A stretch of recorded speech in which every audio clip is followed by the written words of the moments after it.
Oda est un lycéen tout à fait ordinaire, à tel point que la moitié de ses camarades de classe ont oublié qu'il existait. Il passe la plupart de son temps à lire seul des romans isekai, et s'il est toujours seul, ce n'est pas parce qu'il est victime d'intimidation ou quoi que ce soit d'autre, mais simplement parce qu'il préfère ainsi.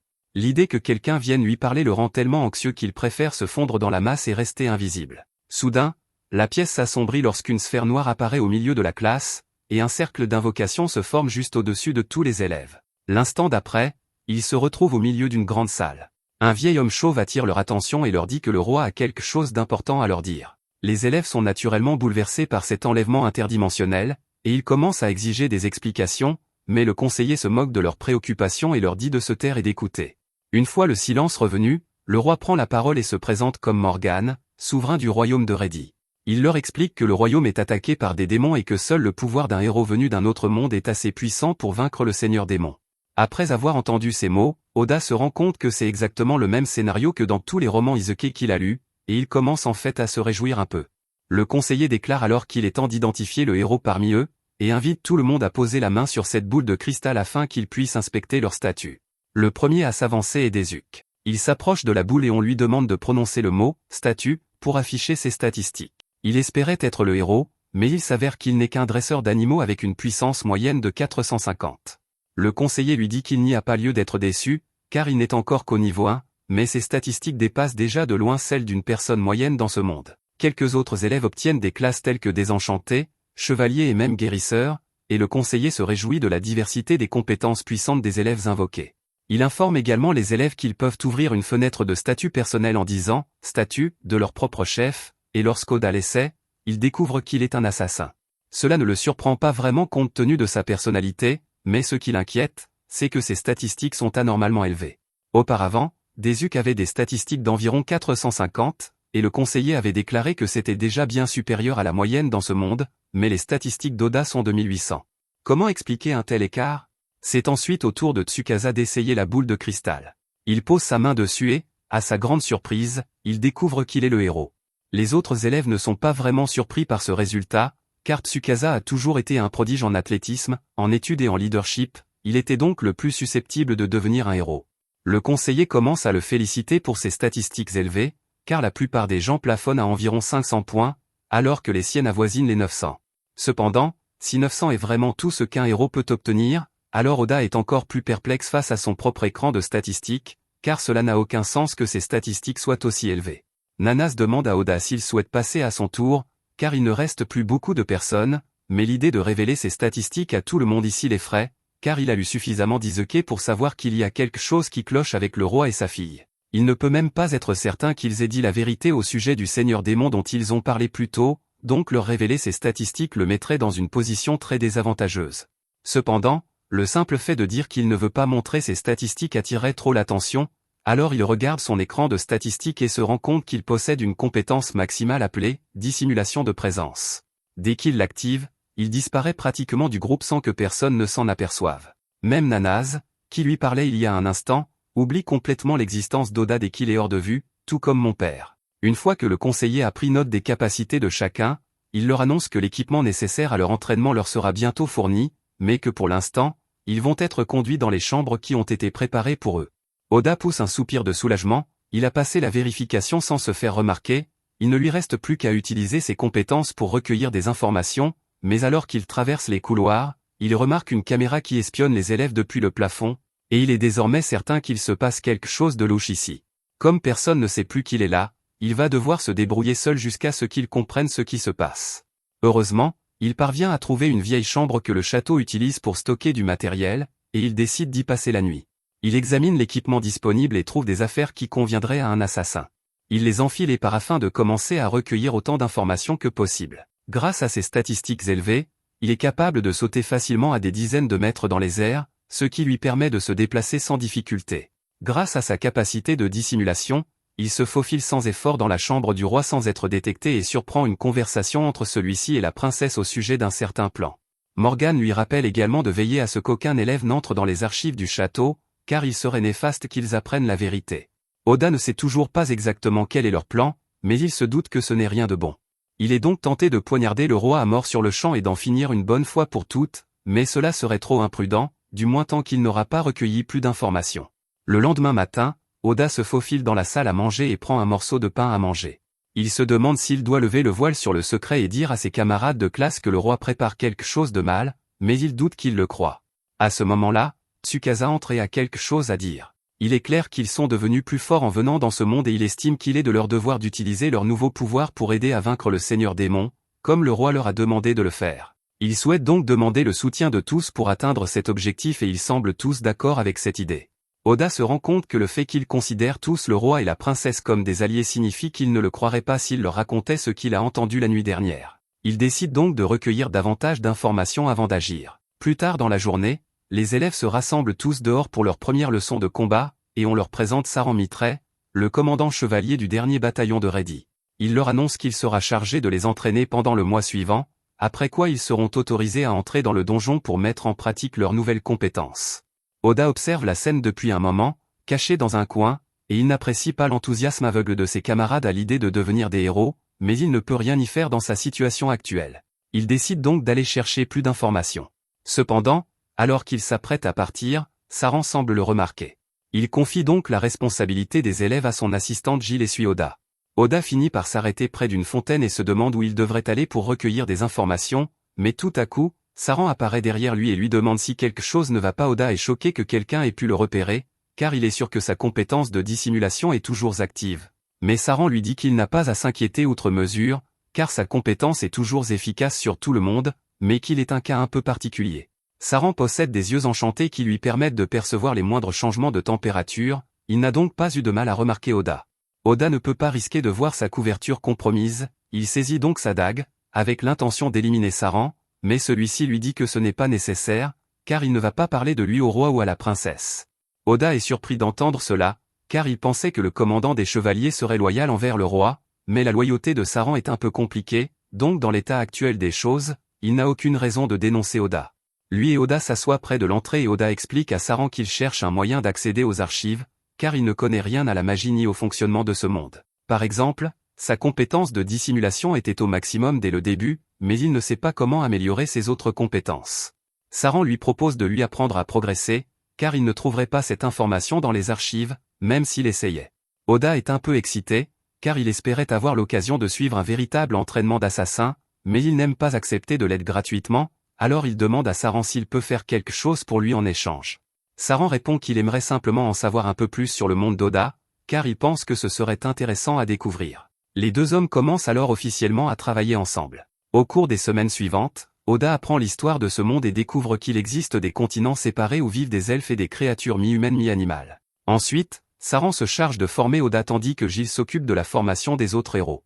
Tout se passe bien pendant un certain temps, mais un soir, Oda vient voir Saran car il a trouvé un livre étrange dans les archives du château.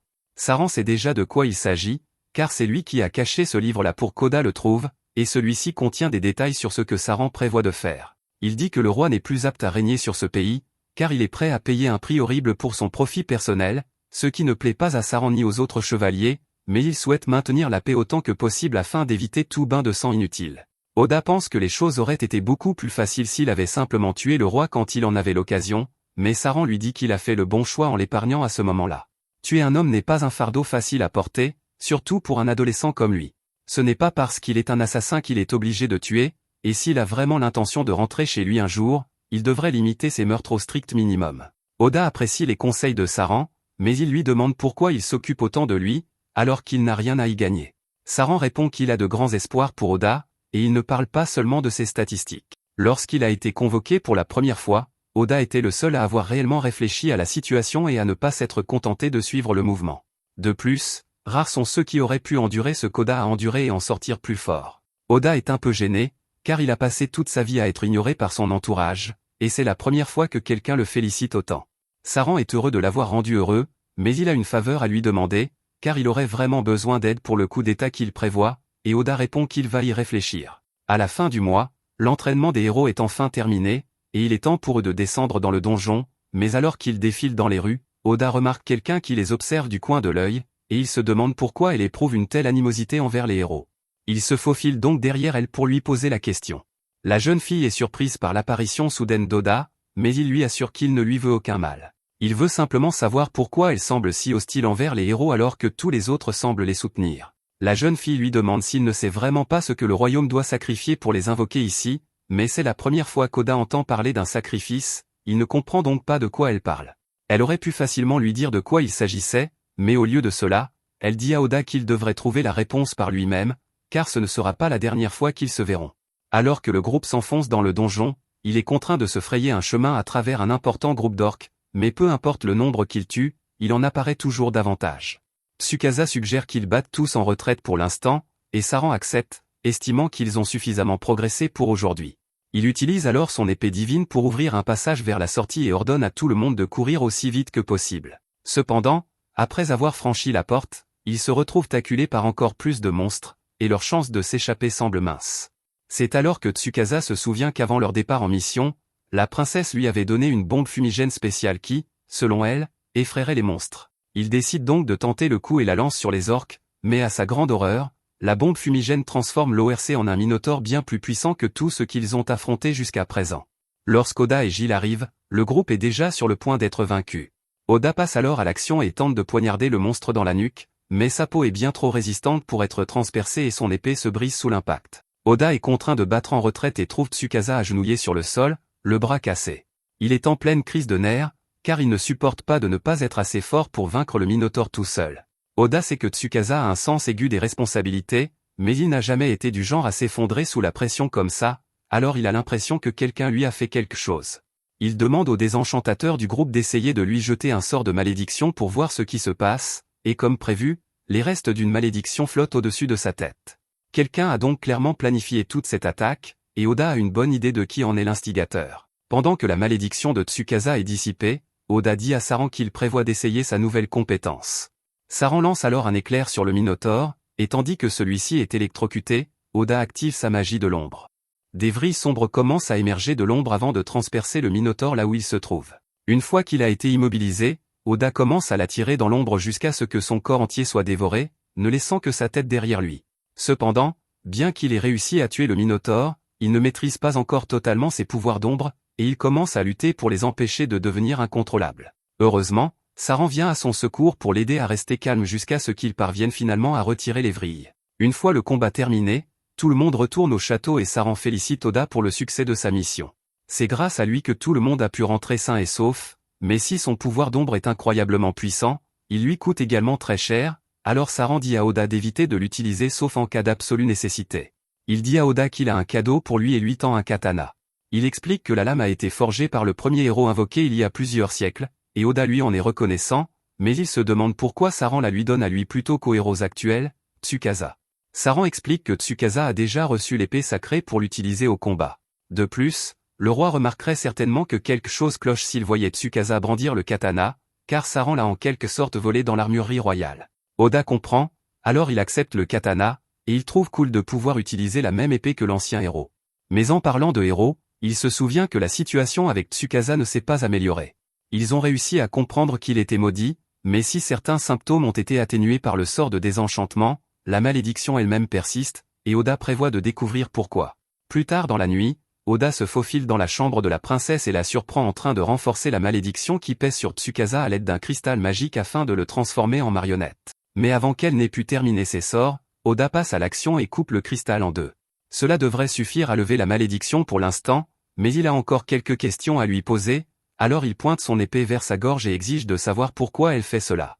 La princesse répond froidement que tout ce qu'elle fait, c'est pour le bien du roi, alors il lui demande pourquoi elle suit ses ordres, mais en y regardant de plus près, il remarque qu'il n'y a pas une seule pensée originale derrière ses yeux.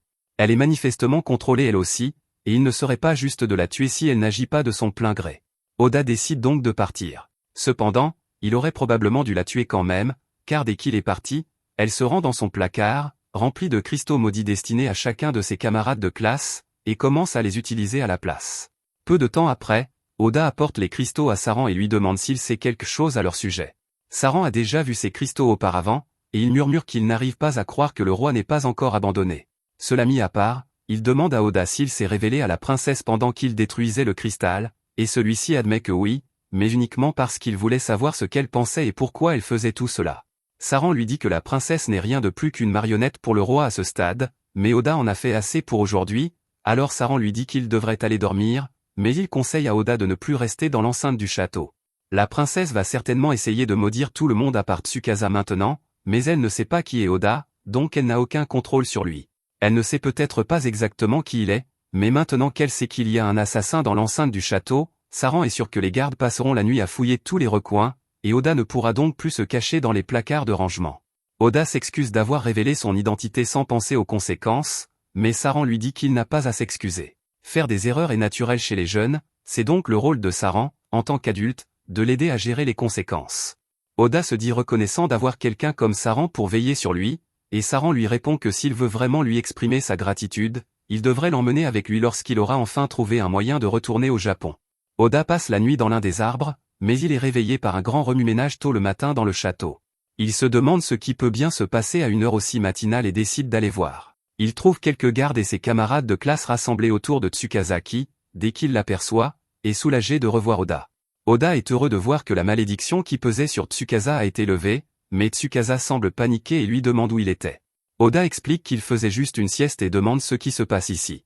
Il s'attendait à quelque chose de banal, mais à sa grande horreur, il trouve le commandant Saran gisant sur le sol, une dague plantée dans la poitrine. Oda s'effondre et demande qui a bien pu faire une chose pareille, mais soudain, tous ses camarades de classe se retournent contre lui, l'accusant d'être le meurtrier.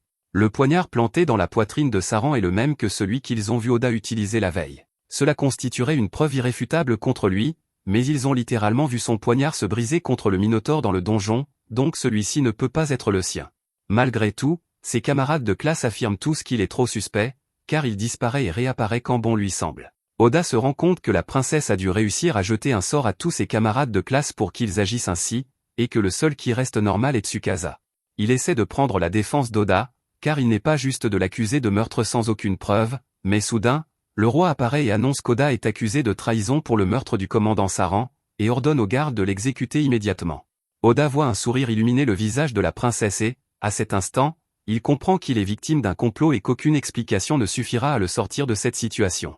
Alors que les gardes s'apprêtent à le poignarder, il active son pouvoir de dissimulation et disparaît, ce qui pousse le roi à ordonner à ses hommes de se disperser et de le rechercher partout.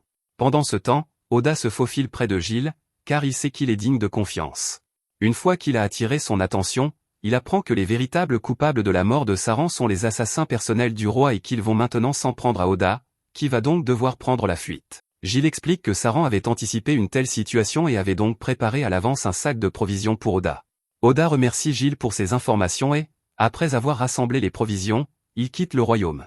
Cette nuit-là, le roi et la princesse se réunissent pour discuter de l'avancement du plan, et le roi est sincèrement surpris de la facilité avec laquelle Saran a été éliminé, mais c'est une bonne chose que les assassins aient pu s'occuper de lui rapidement. La princesse a également fini d'infliger des malédictions à tous les élèves à l'exception de Tsukasa, il ne leur manque plus qu'une justification pour déclencher une guerre avec la nation de l'Est. Le roi dit que les élèves lui seront utiles comme pions dans la guerre, et quant à celui qui a réussi à s'échapper, il est sûr qu'un enfant comme lui ne pourra pas survivre seul dehors, mais par mesure de sécurité, il dit à la princesse d'envoyer les assassins chevaliers corbeaux à sa poursuite. Pendant ce temps, Oda vient d'arriver au donjon, car Saran lui a dit un jour que c'était le meilleur endroit où se cacher si l'on était en fuite. Pratiquement personne ne prendrait la peine de fouiller un donjon juste pour vous trouver, donc vous devriez y être en sécurité, mais l'eau et la nourriture y sont limitées, Oda doit donc être prudent. Même avec les compétences de dissimulation d'Oda, il y a encore beaucoup de monstres là-bas qui peuvent le détecter grâce à leur odorat ou leur ouïe développée, mais à mesure qu'Oda gagne des niveaux dans la classe des assassins, il finira par pouvoir masquer son odeur, le bruit de ses pas et même sa signature thermique jusqu'à devenir véritablement indétectable. Il y a des boss tous les 10 niveaux, et une fois que vous entrez dans une salle de boss, vous ne pouvez plus en sortir tant que vous n'avez pas tué le boss. Y aller seul est donc un pari risqué, mais il n'a pas vraiment le choix s'il veut progresser. Dès qu'il entre, il est immédiatement confronté à une chimère, et bien qu'il parvienne à esquiver ses attaques au début, il est pris au dépourvu lorsque sa queue de serpent commence à cracher du venin, et il est touché à la jambe. À cause de cette blessure, il ne peut plus se déplacer aussi rapidement qu'avant, et la chimère parvient à lui transpercer le dos avec ses griffes. Mais alors qu'elle s'apprête à l'achever, Oda décide d'utiliser son atout et lance un sort d'ombre pour anéantir complètement la chimère. Il réussit à vaincre le premier boss du donjon, mais les blessures qu'il a subies, combinées à l'épuisement causé par l'utilisation du sort d'ombre, le laissent dans un état critique. La compétence de l'ombre détecte que son maître risque de mourir, alors pendant qu'Oda est encore inconscient, elle passe automatiquement du mode attaque au mode récupération et commence à soigner ses blessures. Pendant ce temps, au château, Tsukasa vient de demander à tout le monde de quitter le château avec lui. Il lui demande s'il veut partir chasser le roi démon immédiatement, ce qui semble être une bonne excuse, alors Tsukasa s'en tient à cela, mais ses camarades de classe lui disent tous de se taire et de se rasseoir, car ils ne vont nulle part. Il se rend compte que leur comportement doit être dû à la malédiction dont Saran lui a parlé avant d'être tué, et s'il est vrai que tous ses camarades de classe sont sous emprise mentale, alors il va devoir partir seul. Cependant, à sa grande surprise, quelques-uns de ses camarades acceptent de partir avec lui, et quelques heures plus tard, ils se retrouvent tous à l'extérieur de la ville. Ils sont surpris d'avoir réussi à sortir aussi facilement, mais cela semble logique puisque leur excuse était qu'ils voulaient combattre le seigneur démon et qu'il serait absurde que le roi les empêche d'accomplir leur mission. Cela mis à part, Tsukasa se demande pourquoi les autres ont choisi de se joindre à lui alors que tout le monde refusait même d'y songer. Yuki lui répond qu'elle pense que personne ici n'est actuellement affecté par la malédiction de la princesse. Asaina ajoute qu'il pense que ses actions ont peut-être contribué à les libérer de la malédiction, car même s'il ne sait pas exactement pourquoi il l'a fait, il a des souvenirs flous de s'être faufilé dans la chambre de la princesse et d'y avoir brisé un tas de cristaux. Nous découvrons plus tard que c'est Gilles qui en est responsable, car il a utilisé son pouvoir de manipulation pour prendre le contrôle du corps d'Asaina afin de briser la malédiction, et même s'il n'a pu libérer que quelques élèves, il est heureux d'avoir réussi à exaucer le dernier souhait de Saran. Alors que le groupe quitte le royaume, Asaina se dit qu'il doit trouver un moyen de renouer avec Oda. Il regrette de ne pas avoir essayé de le retrouver alors qu'il était encore caché dans le château, et malgré le fait qu'il ait été maudit, il se sent très mal de ne pas avoir pris la défense de son ami. La plupart des élèves de la classe ne parlaient pas beaucoup à Oda, mais un jour, en rentrant de l'école, Asaina est tombée par hasard sur Oda qui travaillait dans le bâtiment. C'était la première fois qu'ils se rencontraient en dehors de l'école, et Oda lui a demandé de garder son travail secret, car il ne voulait pas que sa petite sœur l'apprenne. Asaina a promis de garder le secret, car il sait ce que c'est que de s'occuper d'une petite sœur, et il se trouve que leurs deux sœurs étaient meilleures amies, ils ont donc bien ri de cette coïncidence. Pendant ce temps, dans le donjon, Oda vient de reprendre conscience et, pour une raison quelconque, il se souvient avoir rêvé du jour où il a rencontré Asaina. Il espère vraiment qu'Asaina va bien, et il est tout aussi inquiet pour sa mère et sa sœur restées au Japon, mais après s'être inquiété, il se rend soudain compte qu'il ne souffre pas atrocement, même si le chimère lui a griffé le dos. Il consulte son écran d'état et constate que ses statistiques ont beaucoup augmenté depuis qu'il a vaincu la chimère, mais cela n'explique pas pourquoi ses points de vie sont presque au maximum malgré tous les dégâts qu'il a subis pendant le combat. Il remarque également que sa compétence de magie de l'ombre est désormais au niveau 3, et il ne comprend pas comment elle a pu augmenter autant après une seule utilisation, mais il n'a pas le temps d'y réfléchir. Il décide donc de continuer à avancer. Plus bas dans le donjon, il finit par tomber sur une boue géante, et après l'avoir ouverte, il trouve une jolie elfe à l'intérieur. Il pense que c'est l'occasion idéale d'essayer l'une des nouvelles compétences qu'il a acquises en passant au niveau supérieur, l'œil du monde. Il active la compétence et, d'un seul coup, toutes les informations sur la vie de la jeune fille affluent dans l'esprit d'Oda, mais c'est beaucoup trop pour lui et il annule la compétence à mi-chemin. La jeune fille n'a plus que 2% de ses points de vie, alors Oda la porte jusqu'au 69e étage et la pose près d'une mare d'eau pour qu'elle puisse se reposer. Elle se réveille plus tard et Oda lui donne de l'eau à boire pour qu'elle se sente mieux. Il dit à Amelia qu'elle devrait dormir davantage pour pouvoir récupérer correctement, mais elle répond qu'elle a trop faim pour dormir, alors il lui prépare un porridge bien épais. La jeune fille est reconnaissante pour la nourriture et commence à manger immédiatement. Une fois qu'elle a fini de manger, elle demande à Oda comment elle est arrivée ici, car elle se souvient avoir été plus bas dans le donjon. Il lui explique que c'était le point d'eau le plus proche et qu'il l'a donc portée jusqu'ici. Elle est surprise qu'il ait pris la peine de s'occuper d'elle, même s'ils ne se sont jamais rencontrés auparavant, car c'est la chose la plus gentille que quelqu'un ait jamais faite pour elle. Quelques heures plus tard, Amelia a retrouvé toutes ses forces, et elle et Oda ont réussi à descendre jusqu'au 80e étage, mais Oda se demande pourquoi elle le suit, car il pensait qu'elle voudrait remonter à la surface dès que possible. Amelia lui dit qu'elle est venue ici pour terminer le donjon, tout comme lui, et qu'elle ne partira pas avant d'avoir atteint son objectif. Les deux se feraient un chemin jusqu'à la salle du boss de l'étage, et dès qu'ils y mettent les pieds, ils sont attaqués par un dragon. Ils sautent tous les deux pour l'esquiver, et Amelia utilise la magie de gravité pour alourdir le dragon pendant qu'Oda tente de lui porter le coup fatal. Cependant, le dragon a réussi à le localiser et le frappe en plein vol. Amelia lui dit que le dragon suit probablement la signature de son mana, et qu'il devrait donc le diffuser dans l'environnement, mais Oda ne sait pas comment faire. Il opte donc pour la meilleure solution de remplacement et utilise son mana pur pour lancer une attaque contre le dragon avant de le poignarder à mort dans les yeux. Le dragon tombe au sol, vaincu, mais Amelia est perplexe face à ce qu'Oda vient de faire. Il lui explique qu'il ne savait pas comment diffuser son mana dans l'environnement, alors il a simplement utilisé le mana environnant pour attaquer.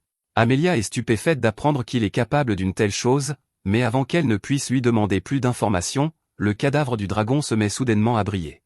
Après quelques secondes, le dragon se transforme en chat, mais il reste méfiant à son égard. Amelia analyse donc son état et découvre qu'il s'agit d'un métamorphe, et non d'un vrai dragon. Cela explique pourquoi ils ont pu le vaincre si facilement, car un vrai dragon les aurait écrasés lors d'un combat. Soudain, le chat se réveille et se plaint de l'humiliation d'avoir perdu contre un humain. Oda est surpris d'entendre le chat parler, car il ne savait pas que les monstres pouvaient parler, mais le chat ricane et lui dit qu'elle n'est pas un monstre ordinaire. Elle a été créée personnellement par le Seigneur Démon et dotée d'une grande intelligence, elle est donc beaucoup plus sophistiquée qu'un monstre ordinaire. Elle voulait juste s'amuser un peu en jouant le rôle d'un dragon, mais elle est allée trop loin et cela lui a coûté le combat. Elle dit à Oda qu'il est libre de la tuer s'il le souhaite, mais qu'elle a d'abord un message du Seigneur Démon à lui transmettre. Le message invite essentiellement Oda à visiter le château du Seigneur Démon, mais Oda ne comprend pas pourquoi le Seigneur Démon voudrait le voir ni comment il a pu apprendre l'existence d'Oda. La chatte lui dit qu'elle est tout aussi ignorante que lui des plans du Seigneur Démon, mais que sa mission est accomplie. Elle s'allonge donc sur le sol et dit à Oda qu'il peut maintenant la tuer. Oda lui répond qu'il ne le fera pas, car même si la chatte est un démon, il ne la considère pas nécessairement comme maléfique. De plus, il a un faible pour les chats, et préfère donc éviter d'en tuer un brutalement. La chatte lui rappelle que les portes de la salle du boss ne s'ouvriront pas tant que quelqu'un ne sera pas mort, et elle doute qu'il veuille passer le reste de sa vie piégé, mais Oda insiste sur le fait qu'il trouvera un autre moyen. Amelia intervient et mentionne qu'il pourrait y avoir une solution, car si Oda faisait du chat son familier, elle ne serait plus considérée comme le boss de l'étage et les portes s'ouvriraient. Cependant, il y a un hic. Le rituel nécessite un contrôle extrêmement précis de la mana, et si Oda se trompe, il y a un risque que lui et le chat périssent tous les deux. Oda ne bronche pas et dit qu'il est prêt à prendre le risque, mais cela n'a aucun sens pour Amelia, qui lui demande pourquoi il est prêt à mourir pour un chat qu'il vient de rencontrer. Il répond que c'est simplement quelque chose qu'il a décidé de faire, qu'il ira donc jusqu'au bout, et que le chat s'en moque de toute façon, alors elle dit à Oda qu'il est libre de faire ce qu'il veut. Oda demande à Amelia de lui expliquer comment le rituel doit être effectué, alors elle lui dit qu'il doit d'abord donner un nom au chat. Il y réfléchit un moment avant de finalement trouver un nom, Net. Il a choisi ce nom parce que la fourrure du chat lui rappelle le magnifique ciel nocturne, et elle aime bien ce nom, mais elle fait comme si elle s'en fichait. Oda demande alors à Amelia quelle est la prochaine étape du rituel, et elle lui répond qu'il va devoir verser son mana dans le chat afin de lier leurs âmes. Elle pense qu'Oda devrait y arriver, mais elle le prévient qu'une fois qu'il aura commencé, il ne pourra plus faire marche arrière, et que s'il échoue lors de sa première tentative, il mourra. Oda lui répond qu'il n'y a pas lieu de s'inquiéter, car il est sûr de pouvoir y arriver, et elle lui fait confiance. Il commence alors à verser son mana dans Net, et une bulle se forme autour d'eux tandis qu'Oda est aspiré dans l'âme de Net. Au début, tout semble paisible, mais il se retrouve soudainement en train de tomber au-dessus d'une ville menacée de destruction imminente, et le responsable de toute cette destruction n'est autre que Net. C'est l'un de ses souvenirs parmi les innombrables calamités qu'elle a causées au cours de sa longue vie, mais avant qu'elle ne puisse causer davantage de dégâts, Oda tend la main et lui crie d'arrêter. Cela attire l'attention de Net, qui dirige alors une explosion vers Oda, le projetant sur un toit et le laissant légèrement blessé. Net dit à Oda de dégainer son épée et de la tuer ici et maintenant, car s'il ne le fait pas, il va perdre la vie, et mourir ici le rendrait végétatif dans la vie réelle. Elle essaie de forcer Oda à riposter en l'attaquant de toutes ses forces, et dans le monde réel, Amelia voit Oda commencer à saigner des oreilles alors que son âme subit des dommages.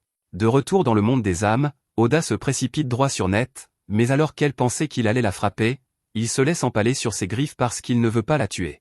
Net ne comprend pas ce qu'Oda essaie de faire, car tout ce qu'il avait à faire pour survivre était de mettre fin à sa vie, mais il dit que cela ne lui suffit pas.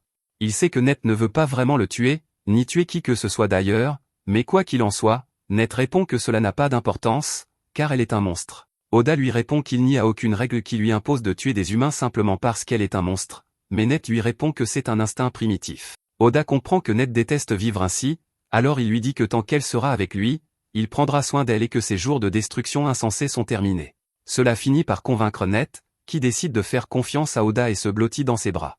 De retour dans le monde réel, Oda s'évanouit presque d'épuisement, mais Amelia le rattrape et, l'air soulagé, lui dit qu'il a réussi.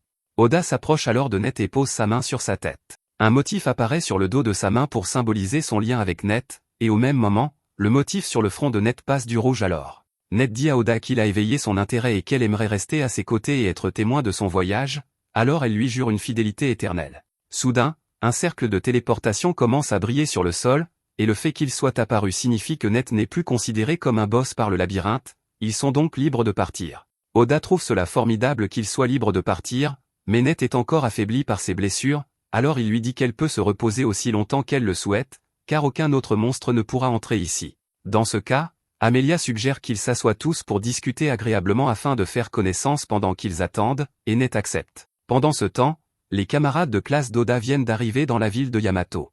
Comme cet endroit a été fondé par le héros invoqué il y a plusieurs générations, il présente de nombreuses caractéristiques esthétiques japonaises. Ils paient une auberge et s'assoient tous pour discuter de leur situation actuelle. Tsukasa informe tout le monde que leurs fonds sont presque épuisés et qu'ils doivent donc trouver rapidement du travail afin de pouvoir continuer à couvrir leurs dépenses. L'un de ses camarades de classe lève la main et suggère qu'ils deviennent tous aventuriers pour gagner de l'argent, puisqu'ils en ont croisé plusieurs en chemin. Tsukasa trouve que c'est une excellente idée, mais outre leurs problèmes financiers, ils s'inquiètent également du fait qu'ils ne savent encore presque rien de ce monde. Ils ne peuvent pas vraiment se fier à ce que leur ont dit le roi et la princesse, alors il dit à tout le monde de lire autant de livres que possible pour reconstituer l'histoire de ce monde. Ils sont tous d'accord avec son plan, mais ils doutent que lire un tas de livres soit d'une grande aide, car leur objectif principal est de trouver un moyen de retourner au Japon, et ils doutent de trouver la réponse dans un livre au hasard. Tsukasa y a déjà pensé, alors il leur dit que selon lui, le moyen le plus rapide pour eux de rentrer chez eux est de jouer le rôle de héros et de tuer le roi démon. C'est le roi qui les a invoqués ici, donc naturellement, il saurait comment les renvoyer, et une fois qu'ils auront vaincu le seigneur démon, quels que soient les plans maléfiques qu'il a en tête, il serait obligé de les renvoyer chez eux. Pour l'instant, il dit à tout le monde qu'ils doivent rassembler autant d'argent et d'informations que possible, et une fois qu'ils les auront, il suggère qu'ils se rendent directement sur le continent démoniaque pour défier le seigneur démon. Cependant, Asaina s'oppose à ce plan. Il dit que la meilleure chose à faire serait de rester sur place et d'attendre de rencontrer Oda, car il finira forcément par se montrer dans la ville tôt ou tard. Oda est sans aucun doute le plus fort d'entre eux, et Asaina pense qu'il serait stupide de défier le seigneur démon sans sa force.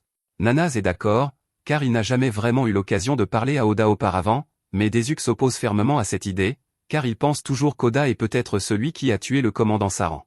Asaina lui répond qu'ils en ont déjà discuté, mais que le roi a utilisé la magie pour manipuler leurs souvenirs afin de les monter contre Oda, donc malgré ce dont Desuke se souvient, Oda est complètement innocent. Quoi qu'il en soit, Yuki dit qu'Oda est loin d'ici en ce moment, et même s'il était là, rien ne garantit qu'il voudrait les aider après tout ce qu'il a enduré. Comme Tsukasa est le chef, Shiori lui demande s'il pense qu'il devrait attendre Oda ou continuer sans lui. Tsukasa réfléchit un instant et comprend pourquoi Asaina voudrait attendre Oda, car c'est un ami fiable et il est beaucoup plus fort que les autres, mais il ne pense pas qu'Oda voudrait faire équipe avec eux. Il a toujours été quelqu'un qui aime faire les choses seul, et vu la différence de puissance entre lui et le reste de la classe, il ne ferait que le ralentir. C'est pourquoi il suggère qu'ils s'entraînent tous aussi dur que possible afin d'atteindre le niveau de force d'Oda, et ce n'est qu'après cela qu'ils seront prêts à défier le seigneur démon. De retour dans le donjon, Amelia raconte comment elle a été trahie par son peuple et pourchassée jusqu'à ce qu'elle soit finalement acculée au bord d'une falaise. Elle a demandé à sa sœur et à son peuple pourquoi ils lui faisaient cela, car jusqu'à présent, elle n'avait jamais rien fait qui justifie une telle haine de leur part, mais sa sœur n'avait pas de réponse concrète. Elle a simplement dit qu'il voulait la mort d'Amelia. N'ayant pas d'autre choix, Amelia a utilisé sa magie de gravité pour détruire le sol sous ses pieds et se jeter dans les eaux en contrebas afin d'échapper à ses agresseurs. Lorsqu'elle s'est réveillée, elle s'est retrouvée sur le rivage d'une terre lointaine et inconnue.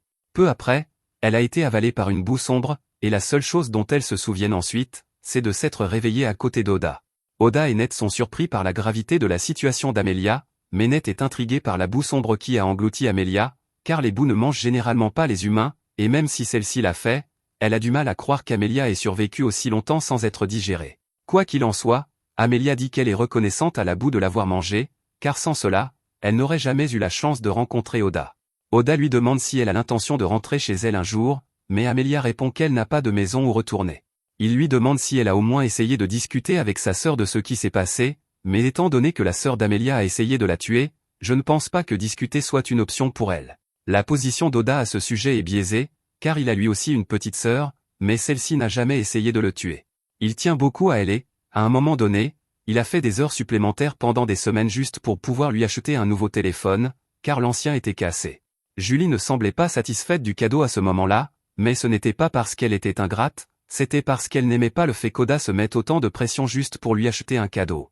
À ce moment-là, leur mère est sortie et a dit à Julie de ne pas être si dure avec Oda, car il se mettait autant de pression uniquement parce qu'il l'aimait.